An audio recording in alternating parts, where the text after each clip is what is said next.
Scatta l'allarme sicurezza nell'immediata periferia del capoluogo. Non è ancora stato trovato l'uomo che sabato notte ha tentato di scipare la tabaccaia di via Vittorio Veneto. L'episodio ha portato alla ribalta la necessità di sicurezza in città, soprattutto fuori dal centro storico.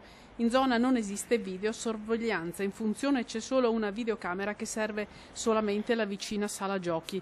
Ma non basta e i cittadini chiedono più sicurezza. Alida De Moliner, la donna che ha subito il tentato scippo, è ancora turbata. Ho preso proprio paura. La signora dopo tanto spavento si concede una vacanza, ma già pensa a quando riprenderà il lavoro perché nulla sarà come prima. Qualcosa bisogna fare. O aspetto qualcuno fuori e mi faccio aspettare finché esco. Nel racconto com'è andata sabato sera. Sono uscita quando ho messo la chiave per chiudere la porta.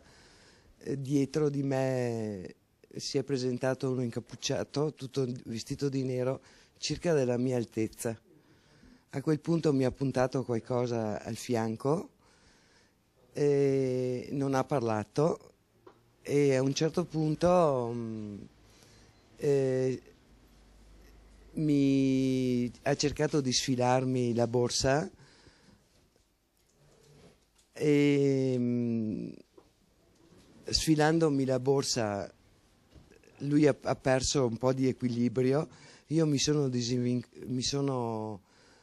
sono fuggita, ho attraversato la strada gridando. L'hanno sentita urlare le persone presenti sull'altro lato della via, che l'hanno subito soccorsa allertando nel frattempo i carabinieri. Lo scipatore avrebbe dissuaso gli inseguitori con la stessa arma usata contro la donna. Le indagini non hanno rilevato nulla di nuovo, si cerca di capire se c'era un'arma e di che tipo fosse.